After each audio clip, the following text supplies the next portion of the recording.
Hello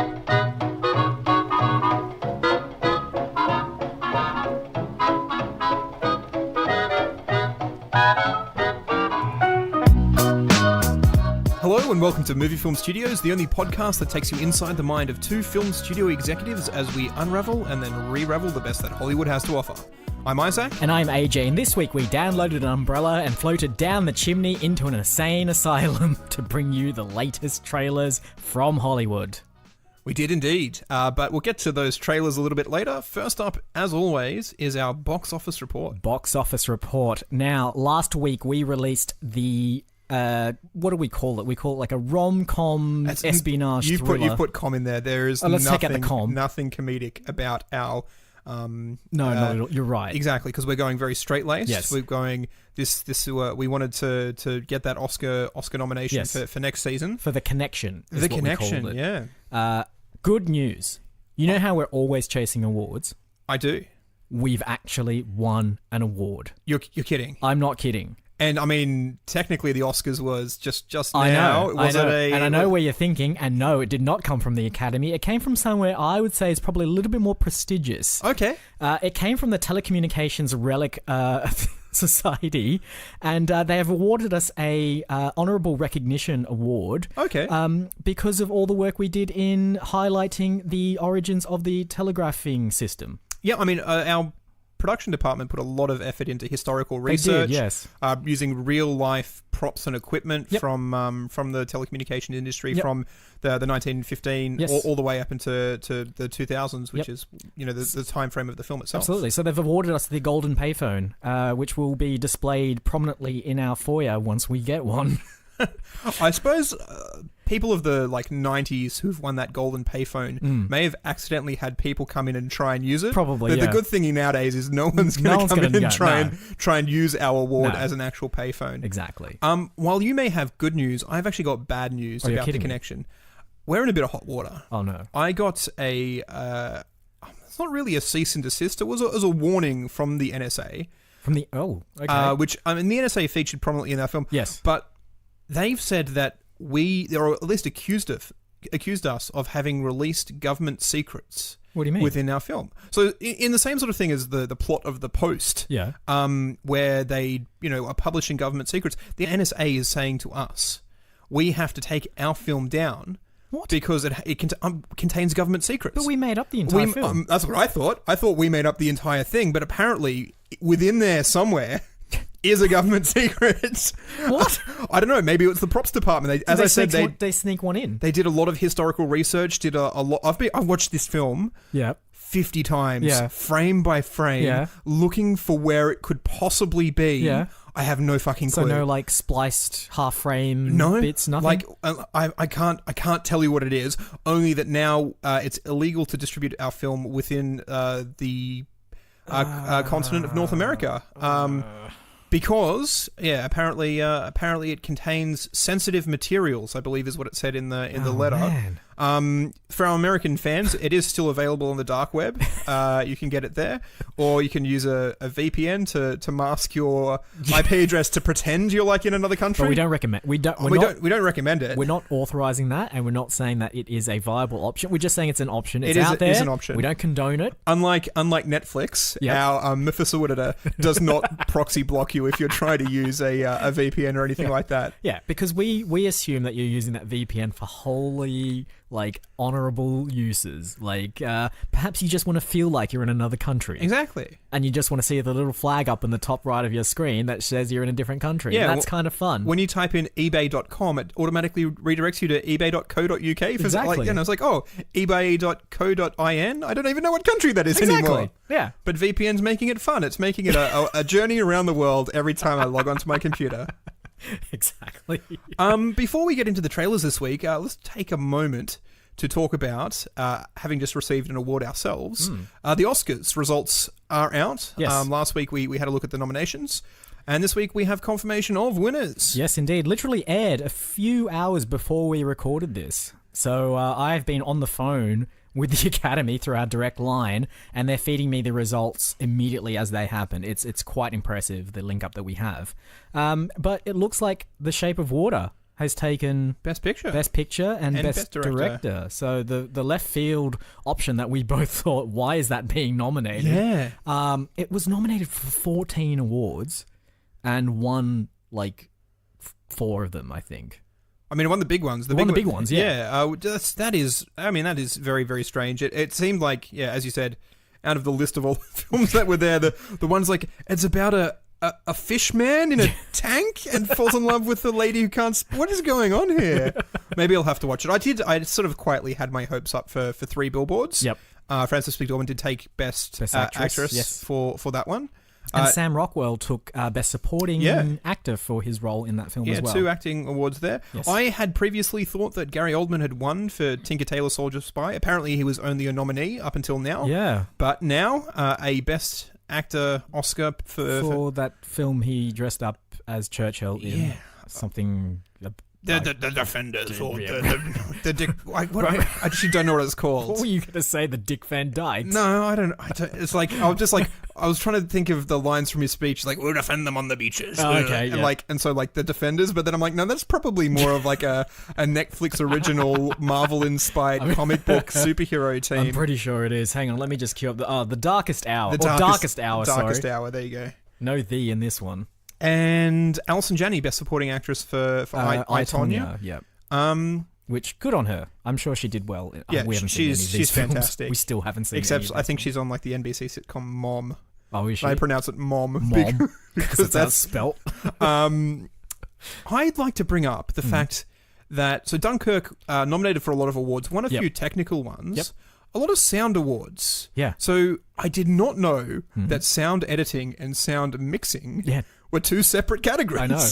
What are the sound guys trying to pull? I don't know.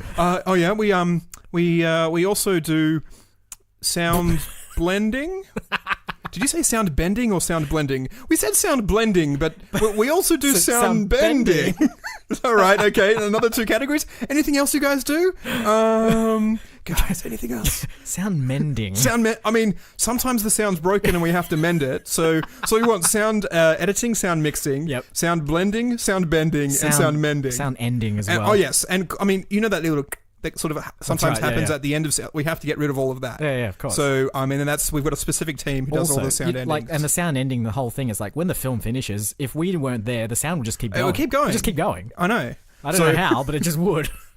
Yeah, I think that the sound team's having a bit of a laugh with that one, but they can... Whatever. Some people just need recognition for their work. And of course. The sound guys are probably stuck in a booth somewhere, not doing much, looking at waveforms all day long, going slowly insane. So give them some awards, is what I say. Look, we know the giddy thrill of receiving awards, so look, can we blame them? No, not really. But have they won anything as prestigious as a historical recognition award? I don't think so. No, that golden phone booth, or the phony, as they call it. The phony. Yep. Yeah. All right, let's move on to the trailers for this week. This week in trailers. First cab off the ranks, we've got a sequel to a classic, actually, in the form of Mary Poppins Returns, starring the 2 British Emilys, Emily Mortimer and Emily Blunt. Yep. As well as Lin-Manuel Miranda. Lin-Manuel, thank you for saying that. I nearly got his name mixed up. And that's it as far as... Oh, and Ben Whishaw from the most recent Bond films and a couple of other things. So this is a direct sequel to the 1964 Disney classic Mary Poppins, starring Julie Andrews, Dick Van Dyke, and some kids. Yep. Whom I cannot remember the names of. And it looks like Mary Poppins is coming back to the exact same street that she visited all those years ago. I am somewhat ashamed to say I don't think I've ever actually watched all of Mary Poppins. Really? I'm fairly sure I've seen the first 10 or 15 minutes of it. I didn't realize that they go into some weird place and there's animated characters, and I'm like, I never got that far into the film. What's going on here? Mary Poppins is a film I know quite well because we received a VHS of it back in the day and we'd watch it over and over again. And it was really weird watching the trailer for this because it shows the camera sort of going down the same street where the kids. I can't even remember the name of the family now, but their house is there. Fontraps. And yeah, exactly. And they show all these other houses that are on the street, like the Admiral with the like he had sails on his roof and he would fire a cannon and stuff. But the weird thing is, like, in the 1964 version, it's all done on a soundstage, and it looks like it. It looks like a play with slightly more budget behind it, whereas this version is now, like, on a legitimate street. Like, it's actually shot outside somewhere. Really? Because I actually thought that initial fly-in looked all computer done. It was probably computer done, but, I mean, it's meant to look realistic. Yeah. And it was really jarring as a result. I'm like, oh, that looks really... It's like the gritty reboot of Mary Poppins. So you would have preferred it if it had looked shitty and soundstage. Make it crap. Like, make it look like the original. Because they've hired like lookalikes for all the previous actors as well, because they're all way too old. Some of them are actually dead as well. Yeah. To play the pre-existing characters. So it really looked kind of weird to me. It looked really jarring. So yeah. Bring back the soundstage look. I want that back. Like, I mean, it's an interesting idea to go, if you're making a sequel, make it look as close to the original as possible. I mean, I'm not sure if that was Disney's original intent. I'm sure they actually wanted to make it look like it was outside, but just given what they had available at the time, yeah, you can tell it's a soundstage. Like most classic musical films were, it's a soundstage. So the trailer itself doesn't give really anything away in terms of plot. You sort of see Lin-Manuel Miranda and a young boy playing in the park trying to get a kite airborne. It's a bit blustery and windy. That's the name. The family Banks. Okay, great. Is that... What was the Disney film with Tom Hanks and Saving Mr. Banks? Or Saving Mr. Banks, yeah. Yeah, there you go. There you go. That's the connection. They're trying to get a kite airborne, and then you sort of see the clouds part, and Mary Poppins sort of floats in, and then she walks inside and sort of turns to a mirror and says something quippy. I don't remember what it was. And then as she walks away, her reflection doesn't, and sort of like leans out and gives this kind of like coy look. I'm like, oh, okay. And I mean, it is really just a teaser trailer for... Can I just say, in any other film, that would be a really creepy shot. Yeah. Do you know what I mean? Like, if you make that dark, and then it suddenly makes that like kind of poof, and then cuts to black... It's creepy when a reflection is just there and the person casting that reflection has walked off. But in this, it's all like, oh, look how whimsical Mary Poppins is. There's a really fine line there as well. The only other thing that I can think of that does something similar is the original Dracula, where the shadow is doing different things to the body. Yeah. And I was like, so there's a really fine line there between childish sense of humor, kids comedy, and Nosferatu and terrorizing monster. So someone will recut that trailer as a horror film trailer at some point. But what is Mary Poppins? I don't know. She flies. Her reflections do weird things. She has a magic bag. She has a magic bag. Is she not just like either like an immortal vampire or like a wicked witch of the West? Is this like an alternate telling of those stories from Mary Poppins' perspective, where she thinks she's the happy-go-lucky hero? Yeah. She's actually the wicked witch. Of the and so it's like a spoonful of sugar helps and from the kids' perspective, it's like, eat your medicine, kiddies. And I was like, it's just like two completely different perspectives of the same story. Yeah, and the spoonful of sugar that she's gotten has been mined by her flying monkeys back in Oz. Yeah, like and there's a whole weird production slave thing going on there. But no, it's all fine. Yeah. Now that I think about it, how do you explain the cartoon world that she goes to? Acid, probably. that's the sugar's laced with like, was it LSD, lysergic acid, or whatever it happens to be called? Yeah. That'd be the one. All right. Trailer number 2 this week. So when you said a reboot of a classic, I thought you were describing Wreck-It Ralph as being a classic. Which it's not. It has not attained that status at all. No. But there is a sequel to that, which is coming out. Yes. Which is called Ralph Breaks the Internet. Here's the thing. I feel like this film has already been made, if the trailer is any indication. And the film that has come before it is a little animated film that we made called Salt.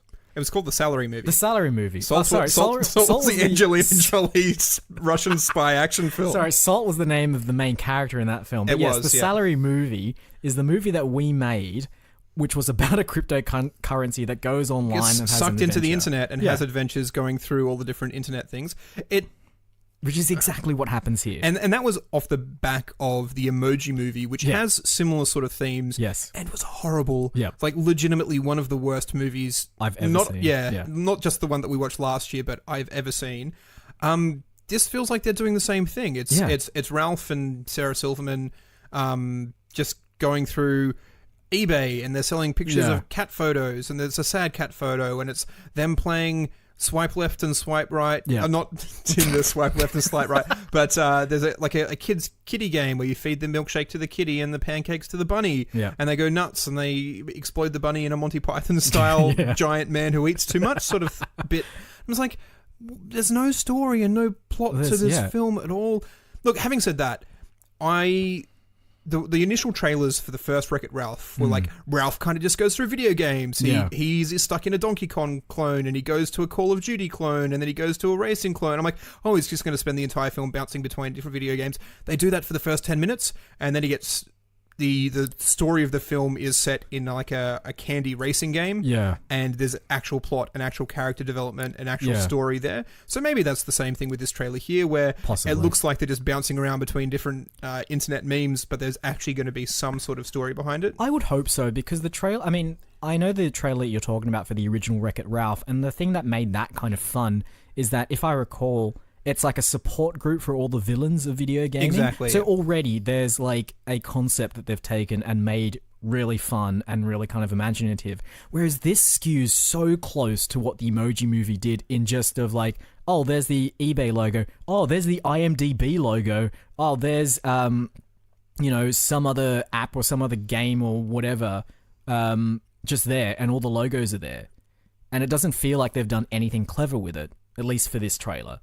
Who knows what it'll be like? I mean, Disney has a pretty decent track record with their own CG animated films. Yeah. So, I mean, I mentioned before, specifically talking about Game Night, where they released the first trailer, and it's just kind of like a little teaser of what the film sort of might be about. And then trailer 2 always has more of the jokes, or more of the action, or more of the plot points to go, if you weren't sold by the first trailer, here's what you'll get. And if you watch the second trailer, it inevitably spoils certain moments in the film, because they've deliberately put good moments in there. Yeah. But having said that, like, it will drag more people in who missed the boat. Now, the first trailer here of Wreck-It Ralph has not caught me in any way, shape, or form.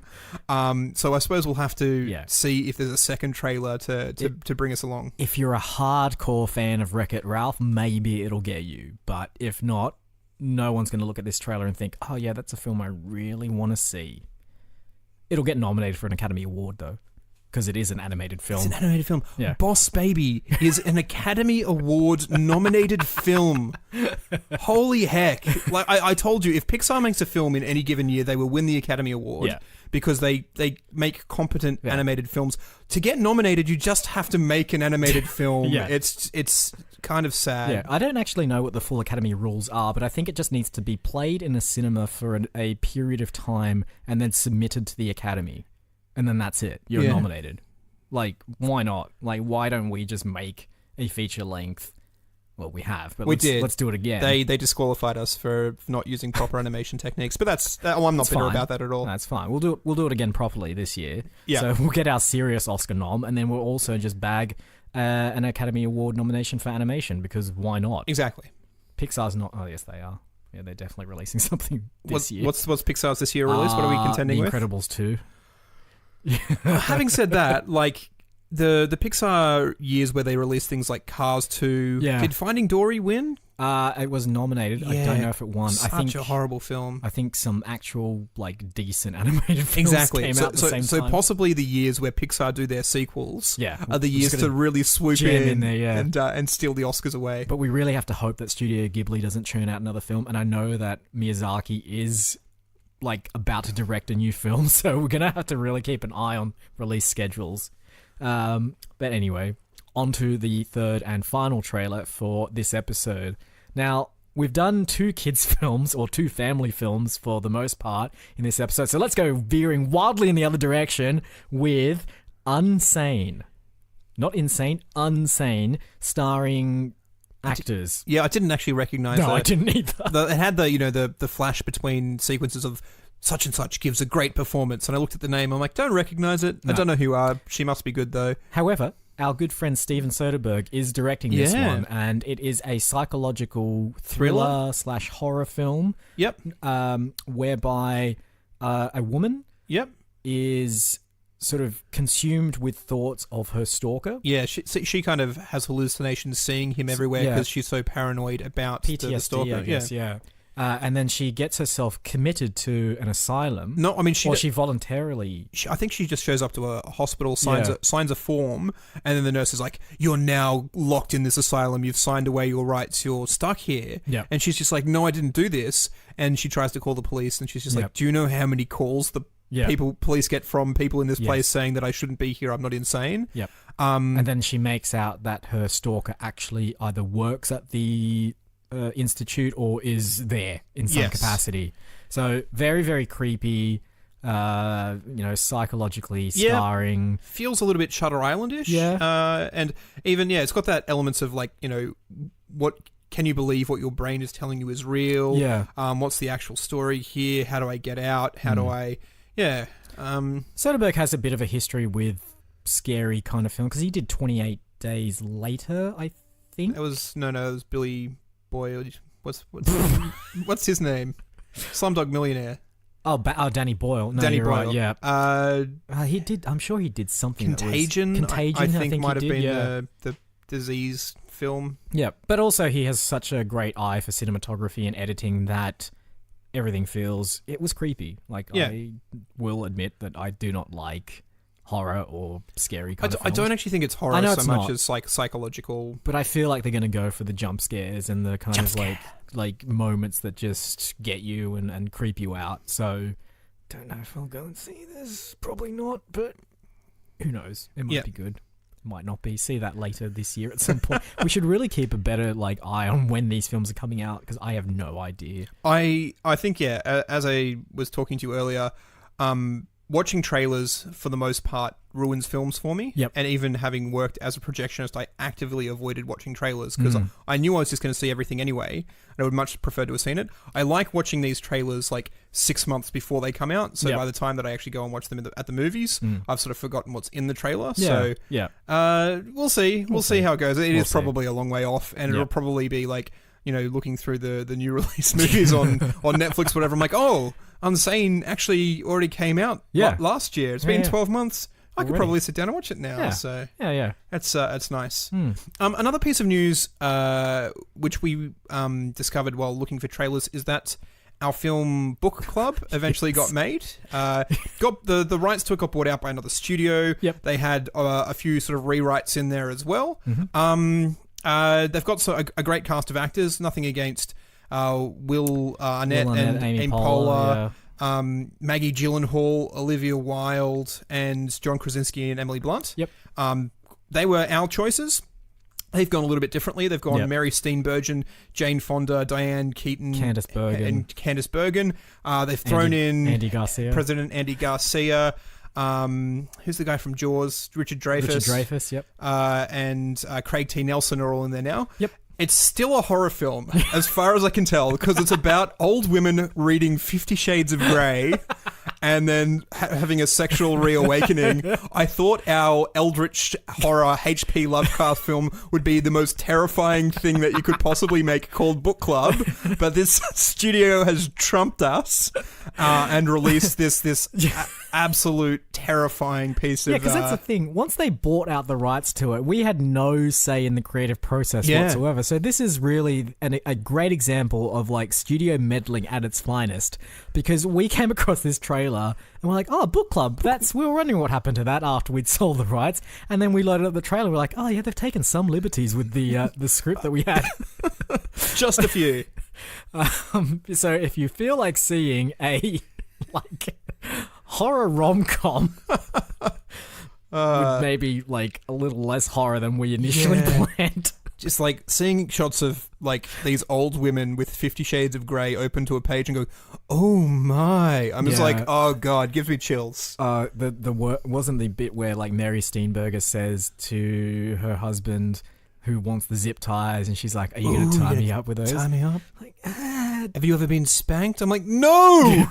No, you Mary Steenburgen, stop it! Okay. All right. Okay. So there are trailers. There's our trailers. Yes. I believe I selected the trailer last week. So it is your choice. It is indeed. Obviously, you've got a bit of time to think about it as we stroll. Take a little stroll. to the green room. Here we go.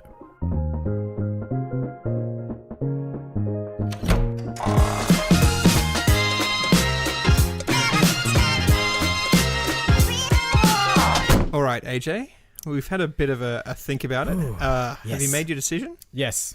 You have made your decision. I have made a decision. I mean, we have a sequel to a beloved children's classic. Yep. We have a sequel to a beloved children's... No, just joking. A sequel to a... Seems to be a money-grabbing sequel to a reasonably successful animated video game film. Yep. Or we have a intense locked room psychological thriller. It's going to have to be the latter. The intense locked room psychological thriller, which is an area that we have not delved into before. We've done horror with Environmentally Conscious. Yep. We tend to go action. We Yep. tend to go spy thriller. Yep. But this is all inside someone's head. This is it, yeah. So we want to sort of have elements. Nothing in our version of this film needs to have anything supernatural in it.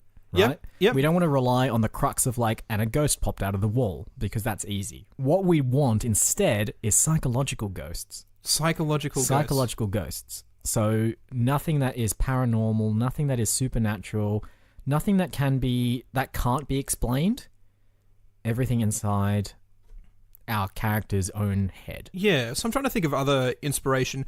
Obviously, we said Shutter Island is a really good sort of point to start with. I'm feeling, was there a Gothica? Did Halle Berry? But that may have had supernatural overtones. We're probably thinking stuff like Silence of the Lambs as well. Oh yeah, I mean that's Silence of the Lambs is like a detective crime story in lots of ways.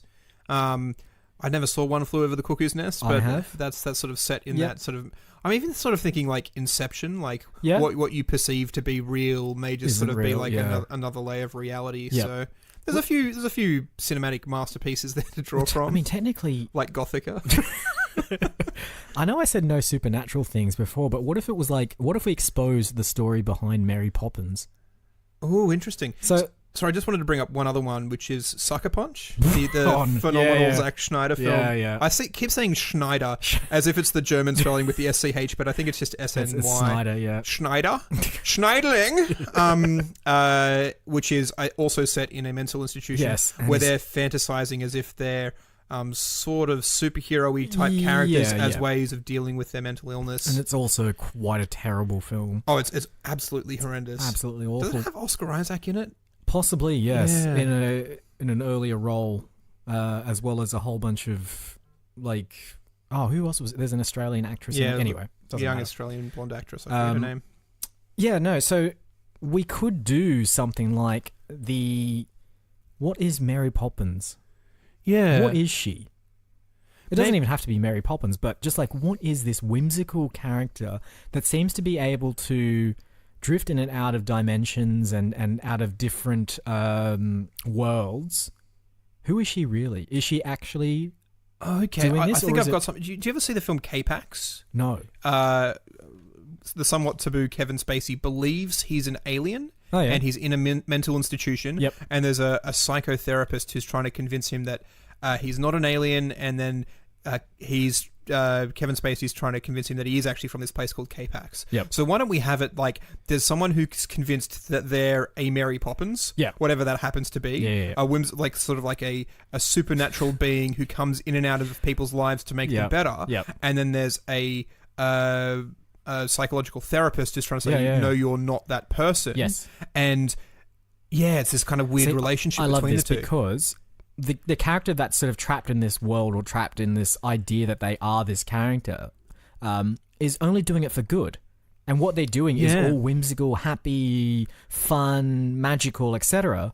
But the dark reality is there's actually some severe issues going on here. Yeah. Stuff that can't be explained, but will be explained. Although, I think a lot of these films have that sort of it could be true, it could not be true. I think at the end of K-Pax, they find Kevin Spacey and he's catatonic and he's just sort of not speaking, and it's almost suggesting that, it was true, he was inhabited by an alien from K-Pax, and that alien's consciousness has gone away and left the shell of this sort of body behind. Yep. There's the there's the Inception ending. It's is it or is it not sort of thing. I mean, it's not. No, I like this idea because we could have during the film maybe the psychotherapist or the staff working at the hospital can attempt to rationalize what these behaviors are by saying, oh, she's tripping on LSD, trace amounts of LSD, but then something else happens that they're like, well, hang on a sec. Yeah. We've cut off her supply. Why is this happening? Exactly. And then this person is like actually actively bringing joy to their lives and fixing their problems and like making their kids happy. And they're like trying to cure something that's just not a problem. I love this because you know what we need to do then? We need to take the psychological thriller and mix it with a musical.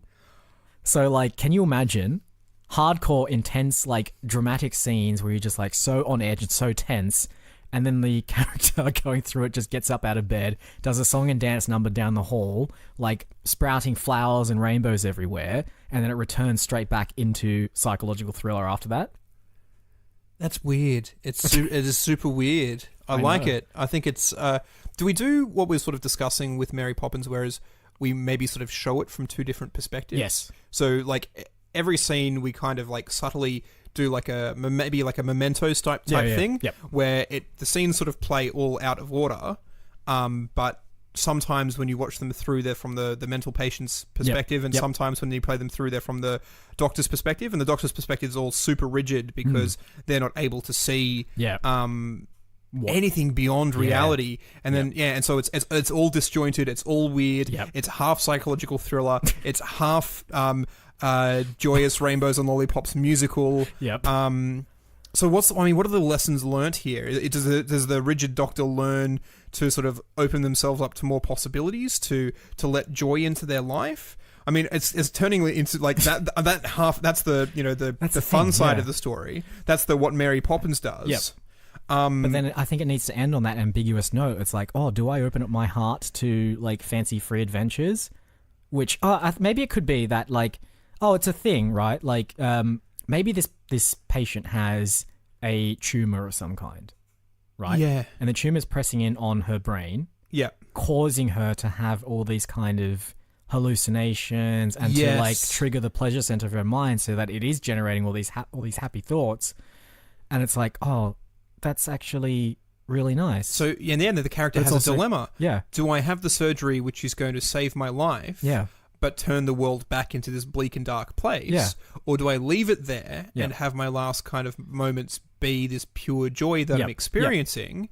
And it's like, there's no guarantee that the surgery will save my life. But it will definitely stop these euphoric feelings from happening. Yeah. And then like that character, and there's this push and pull between those two. And can you imagine the doctors going through that ethical quandary of like, oh no, what do we do? Like, we could remove this thing for her, and it will just like, her whole life that she's known up until this point has just been unicorns and rainbows and sparkles and fireworks.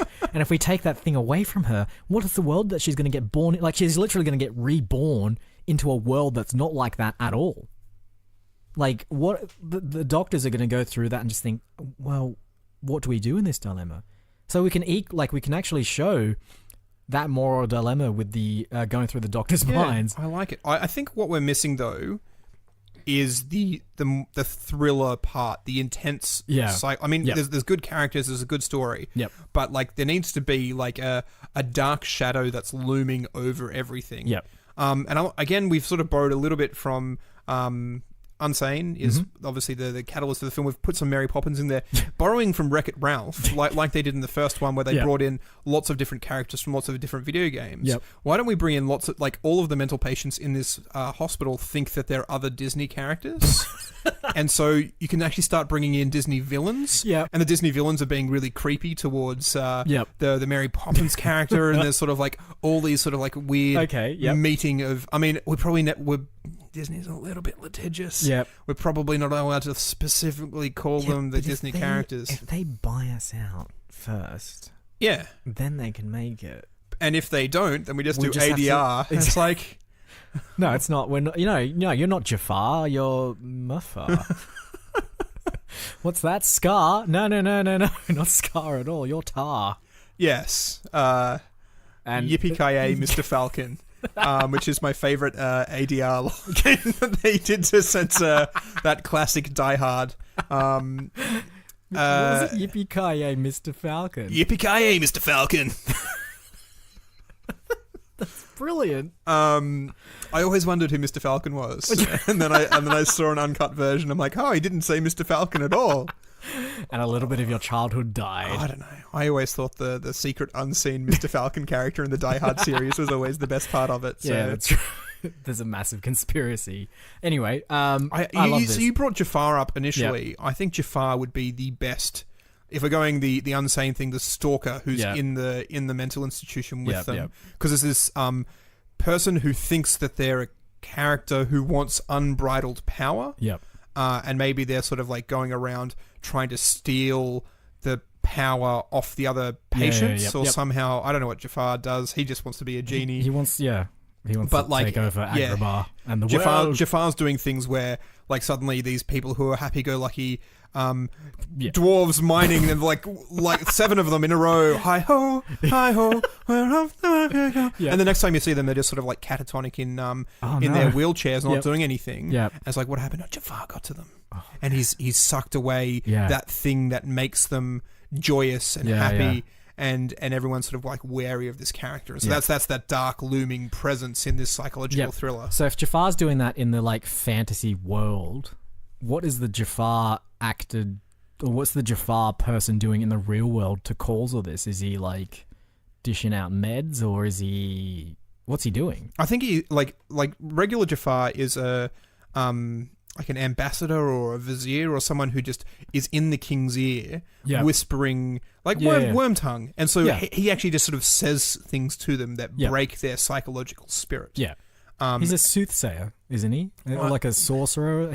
Something along those lines. But his power there is his ability to corrupt with his words. Yeah. And he does the same thing. So he's like an anti-psychologist where he says things that break people's psyches down. Yep. And everyone's like, oh, you don't belong here. And he's so a bit nasty. I love this because that character is not only an antagonist to our patient, but it's also an antagonist to our lead psychotherapist as well.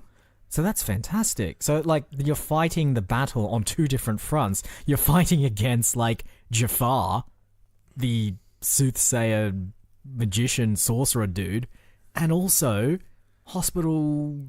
You're fighting like a psychological battle against the Jafar character. You're fighting a medical battle against the actual sort of tumor. You're fighting another battle against your own psyches. I love this. Yeah, because then you don't know what's real and what isn't. You don't know if the Disney stuff is what's actually happening, or if it's actually something else. If it's not, if it's something happening in the real world. I mean, maybe the costumes will like designate that, but I'm not sure. I think when we see things in the happy-go-lucky sort of version, they're wearing sort of nice costumes. Yeah. And in the real version, they're just wearing their bed sheets or whatever. Bed sheets? Sure. Scrubs? I don't know. What do people wear in mental institutions? Gowns? I'm probably sure they just wear regular clothes. Probably. Because they, for the most part, have tried to be treated like regular people. So we'll do some research on this. Yeah. I love this. I think we need to cast. We do need to cast, and I've already got an idea for who our like main villain should be. Yeah. And I know it's not the voice of Jafar, but I really think that Jeremy Irons needs to come in and just do that classic archetypal, like evil British voice. So Jeremy Irons obviously played Scar in The Lion King. He played our scientist in To Kill a Gold. And Alfred in whatever Warner Brothers is doing with the DC films. Which version of Batman was... The Batfleck one. He was... Alright. What was... I'm thinking of Lego Batman. They got someone else. No, they got Ray Fiennes for that. Yeah, that's the one. Yep. Jeremy Irons, right? Like, he just has that wonderful... like Alan Rickman-esque, slimy, greasy kind of British voice that works great for villains. I did picture him a little bit younger and with a goatee. Oh, did you? Okay. Yeah, but that's fine. I suppose I haven't really actually seen him in anything in a while. He is older now. Yeah, this is the problem with people. They tend to age and go a bit grey. So, well, did you have any particular actor in mind? No, I mean, I actually wanted Lin-Manuel Miranda, to be honest, because he plays the Dick Van Dyke type character in... Actually, you know what? That's probably not a bad idea, because we do need people that are musically inclined. Now, I know that Jeremy Irons did do one song in The Lion King, but as far as I'm aware, he's not... Yeah, yeah. No, he's not a song and dance man, but Lin-Manuel Miranda absolutely is. I mean, he is the multiple Tony Award winning composer. He's doing a lot of work on movie lyrics and scores at the moment as well. So he did Moana. Yeah. very catchy songs in that too. He could write all the songs for the like musical sequences as well. You know what we could do? Because you said Moana, and I actually thought Jermaine Clement would also be a really good part. Why don't we just have that actor constantly changing? So every time like we switch perspectives, the actual physical look of that Jafar type character keeps swapping between these sort of like dark haired individuals, and it just sort of bounces between Lin-Manuel, between Jeremy Irons, between Daniel Day-Lewis, between Jermaine Clement, like all of these guys that kind of have sort of like they're not really the same features, but they're all like naturally dark haired, could probably grow a goatee. This is what they did for the Imaginarium of Dr. Parnassus. I mean, that was not for those reasons. That was for other sort of slightly more tragic reasons. But yes, absolutely. They wrote it into the story as well. Johnny Depp's got that sort of bit to him as well. Just cast all the actors that played Dr. Parnassus, which was Jude Law, possibly. Johnny Depp. Heath Ledger. Well, we can't cast him. And there was one more. I know that maybe there was only two. Yeah, no, there was a few of them. There was a few of them anyway, yeah. So anyone that played Dr. Parnassus at some point can come in there as well. Come right in there and play. Really, just come in and audition. If you've got dark hair and can grow a goatee, then we'll have to dye Jeremy Irons' hair. Yeah. I think he's gone a bit white. So is Daniel Day-Lewis, really. But he's flexible. Yeah. He played Lincoln. He did. Didn't have white hair as far as I was aware. It did have something resembling a goatee-ish. Maybe that's another thing that subtly changes is the style of that sort of facial hair each and every time that he goes through it. I like the idea of that because it makes it more mysterious and more like it makes you more uneasy. Yeah, where it's like, oh, is this the same character as before? He's saying all the same things, but he looks completely different. Yeah, and it's like, oh, how do I feel about this? You feel creepy. That's what you feel. All right, so who's playing our psychologist? I was thinking Jeff Daniels, but I think only because he was in K-Pax. Or maybe it was Jeff Bridges. One of the two. Maybe we get both of them. No. Someone of that sort of like contrasting hair color to the dark Jafar. It's got to be lighter. He's got to be sort of an older. Doesn't have to be a male actor. Could be anyone. Sort of like who's. I mean, do we raid the book club? Emma Thompson. Emma Thompson. That's a bold choice. I like that one. She does have, she does do like the kind of very not regal, but like someone with presence, higher status. Yeah, she's confident, easily play like a medical professional. Absolutely, yeah. And she'd be great as well in the song and dance numbers. So when it goes into the musical part of the film and it's more lighthearted, she's like. She used to do comedy stuff when she was at uni. Footlights, and she did the Footlights, and she's not adverse to all. She was in that. Wasn't she in? She wrote Nanny McPhee. There you go. Yeah, and was Nanny McPhee. Wasn't she in the Mr. Banks Mary Poppins pseudo sequel that Disney did a couple of years ago? Was she the writer of? Yeah, I think she probably was the person who wrote. She might have been. Yeah. So there you go. She's well. I'm fairly sure she's been in films with Jeremy Irons, and there we could probably get nice big reunion for them. Okay, I love that, Emma Thompson. But now our patient. Yeah, patient the zero. Person who thinks that she's a Mary Poppins type brings joy to the world character. Yeah, or is it a he? Interesting. Could be. Don't really mind. Again, I think the biggest thing here is the song and dance thing. We need that. I really, really, really hate the term triple threat. Yeah, absolutely despise it. Yeah, but someone who is good on all types of things. That is the actual definition of triple threat. Right. You go to Urban Dictionary. Person who is good on all types of things. Yes, thank you. Okay, I'm just going to throw names out here now. So obviously, let's get Hugh Jackman out of the way because he's cast in everything that requires someone to sing and dance. Song and dance, yeah. And he's been in Disney-esque films. He played Blackbeard at some point in a Peter Pan, live-action Peter Pan film. You are right. I forgot that film exists. I found out the other day, because I haven't seen that film, but there's a cover of Smells Like Teen Spirit in it, sung by Hugh Jackman as Blackbeard. What? And it's the weirdest thing I've ever seen.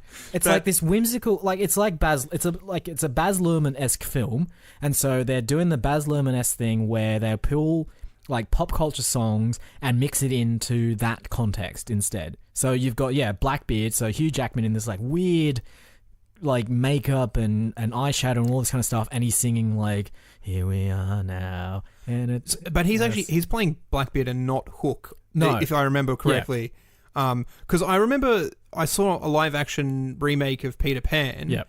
And then I'm like, oh yeah, and then it came out again. I'm like, no, I saw this one already. Yeah. Just oh no, this one's called Pan or something. They keep making them. I don't know why, and it was all different. Public domain. Sure. Yeah. Absolutely. Look, I mean, we've cast Hugh Jackman in a lot of things, and while he is great, I just don't think he's the right fit. We could cast Rihanna. I'm sure she's at least a double threat because she can sing and dance. She does not have the third threat of acting. It's not locked in there by any stretch of the imagination. But I think we could go to that pop star realm and see if we can audition some pop stars and see like Lady Gaga. Yeah, I think she's a bit too. I was about to say a bit too crazy and out there. That's pretty much. It's kind of what we need, isn't it? Yeah. I think Lady Gaga could possibly be in the mental institution thinking that she is another Disney character. Maybe we do that. We sort of fill up all the other roles with cameos of people. But obviously, like Lady Gaga's quite a good choice because unless you're a massive Lady Gaga fan, you probably won't recognize her outside of her like outlandish costumes and makeup. So she'd be a great cameo to have in there. I was also thinking Beyonce for some reason. Yeah, I think Beyonce could, easily be in there. She's been in films. She was in that Pink Panther film with Steve Martin. Yeah. If I recall. But again, I'd probably cast her as one of the other people who think that they're a Disney character. What about Anne Hathaway? She can definitely sing. Yeah. She's I think she's too old though. Like okay. So I'm quite young. So like Anne Hathaway from Princess Diaries sort of thing. That sort of, okay. Yep. Yeah, Anne Hathaway could definitely be in there. Miley Cyrus. Can I just do a hard pass there? Sure. I don't know who are some young up and coming actors and actresses. Ariana Grande. Yeah. Latte. Sure, I'm sure she exists as a person. You're asking the wrong person. Who's the one who I really, really, really, really, really, really like you? Carly Rae Jepsen. Yeah, sure. She could She could do it, yeah. She could potentially act. What about that one from Me, Earl and the Dying Girl? I've forgotten her name. I want to say Brie Larson, but I don't think that's right. It's not her, but she's also a good choice. Oh, what about what's-her-face from Parks and Recs? Aubrey Plaza. Aubrey Plaza's a good one. I think her brand is a bit too... I'm very stone-faced and dour to be like enthusiastic about anything. I don't think she could. Like, I mean, ideally Anna Kendrick is the person I want to play, but she's been in like 4 of her last 5 films. So Olivia Cooke is the one I'm thinking of from Me, Earl and the Dying Girl. She does a lot of those like indie teen like dramas. She was quite good. She's quite a good actor. I have never heard of her. Okay. I'm quite happy to cast her. Okay. She's going to be in Ready Player One. Right. Okay, great. Not looking forward to that film. Okay. But that's fine. I'm the point is, like, she's on the radar, right? She's on the radar. She's done some... She's 24. Yeah. She can probably... I mean, if you're 24 in Hollywood, you can play anywhere from 12 to 80. Exactly. And if you're 24 and getting cast in a Steven Spielberg film, you're doing something right. Doing something right. Yeah. So, yeah, no, that's fine. What did you say? Olivia Cooke? Olivia Cooke. Sure. Done. Playing our mental patient. Yeah, absolutely. Right. I love it. Well done. We are very old sometimes. Yeah, I think when it comes down to it, we know about 30 actors and having made, 27-ish films in the last 6 months, we have absolutely exhausted our repertoire of people. When you don't watch Oscar-nominated films, you have no idea who else is out there in terms of actors. Okay. Who's a young up-and-coming male star? Jonathan Taylor Thomas? Maybe?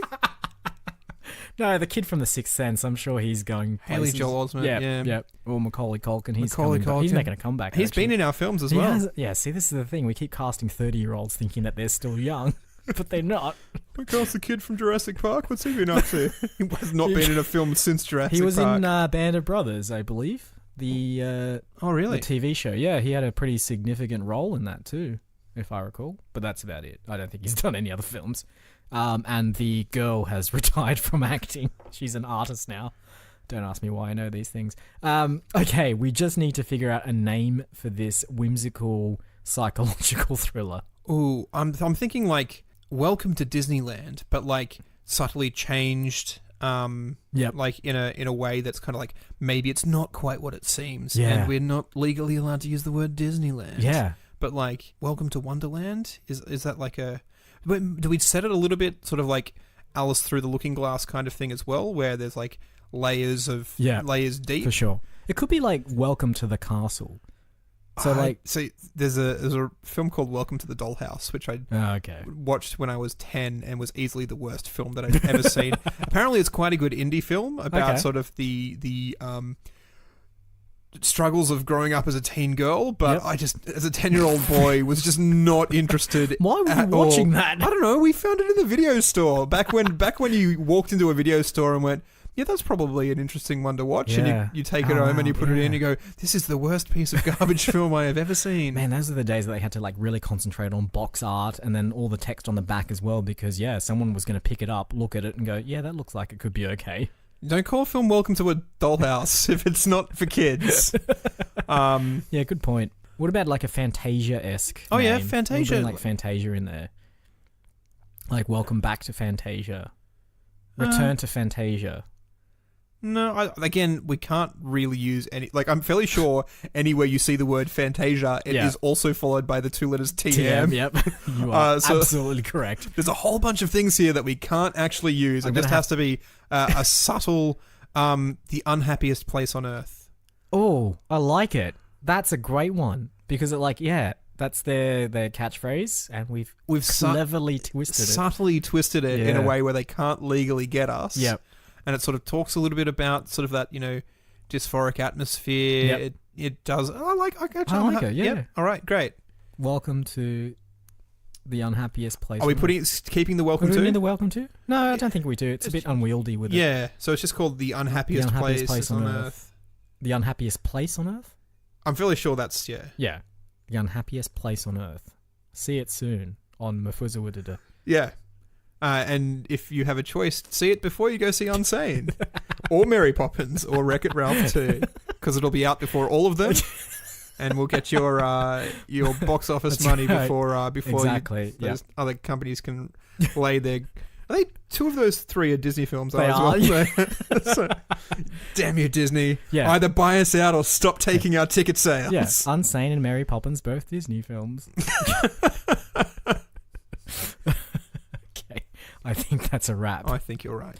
Housekeeping as per usual. We are on the web. Moviefilmstudios.net is our website where you can find all of our previous episodes, some bios of us, and a list of every single film we've ever released on Mafuzawudada. So go and check it out and see the kind of whimsy that we're coming up with before the Hollywood studios come and take them. We are on Facebook, where you will find clues to... AJ's looking at my face here with a look of consternation as I look at how the hell am I going to do Unsane as an emoji clue this week. I mean, you'll probably get a bonus emoji clue because we did talk a little bit about the book club trailer, so I'll put that in as a bonus for all you guys. But Unsane? I don't know. I have no idea. Oh, God. A hospital and what's the opposite? I don't know. I have no idea. Good luck with that. I'm glad I don't have anything to do with the emoji clues. But you can find all that on Facebook, where you can try and guess what the trailers for the next week's episode will be. And also we post stuff on there as well. It's all fun. We're on Twitter at MovieFilmStudio. Don't bother. Just don't. There's no point. We're also on Podbean, iTunes, and pretty much anywhere that you happen to get podcasts from. So go out there and discover it now. I suppose all that remains to be said is thanks once again for listening this week. I've been Isaac. And I've been AJ. Roll credits. Watch